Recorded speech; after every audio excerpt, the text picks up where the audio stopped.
7.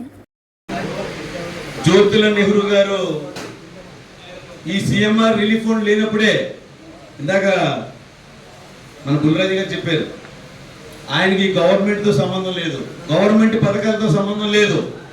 వ్యక్తిగతంగా సీఎం చంద్రబాబు నాయుడు గారిని ప్రత్యక్షంగా పోరాటం చేసి ఈ సిఎంఆర్ఎఫ్ మరి స్కీమ్ లేనప్పుడు కూడా చూసాం మనం. 94లో మరి ఆయన ఎమ్మెల్యే అయినప్పుడు జగ్గంపేటలో ఆ రోజున కూడా ఎంతో మంది, వందల మందికి, వేల మందికి మరి ఆరోగ్యశ్రీ లేదు. ఆ రోజు లేకపోయినా సరే సీఎం గారితో మాట్లాడి మన కార్యకర్తలు ఆర్థిక పరిస్థితి బాగలేదు, మెట్ట ప్రాంతం మాది అని ఫైట్ చేసి ఆ రోజునే 94, 99లో ఎమ్మెల్యేగా ఉన్నప్పుడు వేల మందికి చెక్కులు ఇప్పించినటువంటి మహనీయుడు మన జ్యోతుల నెహ్రూ గారు.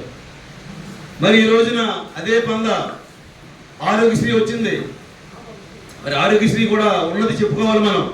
ఆ రోజున రాజశేఖర రెడ్డి గారు మరి ఆరోగ్యశ్రీ పథకం పెట్టాడు. వాస్తవాలు మాట్లాడుకోవాలి. ఎన్టీ రామారావు గారు కిలో 2 రూపాయల బియ్యం పథకం పెట్టారు. రైతుకి ఆస్పార్కి 50 రూపాయలు కరెంట్ ఇచ్చాడు.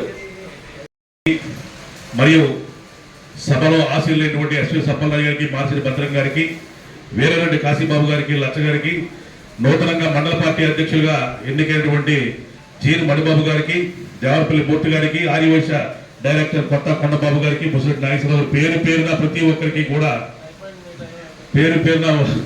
కూడా హృదయపూర్వకంగా కృతజ్ఞతలు తెలియజేసుకుంటూ, అదేవిధంగా ఈ సిఎంఆర్ఎఫ్ చెక్కుల గురించి మీ అందరికీ కూడా క్వశ్చన్ చెప్పాలి. ఎందుకంటే భద్రబాబు చెప్పినట్లుగా ఆరోగ్యశ్రీలో వచ్చినటువంటి వైద్యం ఏవైతే ఉందో ఆ వైద్యం కూడా గత ప్రభుత్వంలో ప్రభుత్వ మంత్రంగా చేసి ఏదో పంపించడం జరిగేది. కానీ మన కూటమి ప్రభుత్వం వచ్చిన తర్వాత ఆరోగ్యశ్రీలో జరగని ట్రీట్మెంట్ కూడా మన జగ్గంపేట అభివృద్ధి ప్రదాత శ్రీ జ్యోతుల నెహ్రూ గారి యొక్క ఆశీస్సులతోటి మీరందరూ కూడా చక్కగా హాస్పిటల్కి పోయి ఎంత డబ్బు ఖర్చు అయితే అంత డబ్బు కూడా ఈ సిఎంఆర్ రిలీఫ్ ఫండ్ ద్వారా 60%, 50%, 40% తీసుకొచ్చి మీ అందరికీ కూడా ఇస్తూ ప్రతి ఒక్కరిని కూడా తన కుటుంబ సభ్యులుగా భావించి ఏ కష్టం కూడా మీరు పడకూడదు అనే ఉద్దేశంతో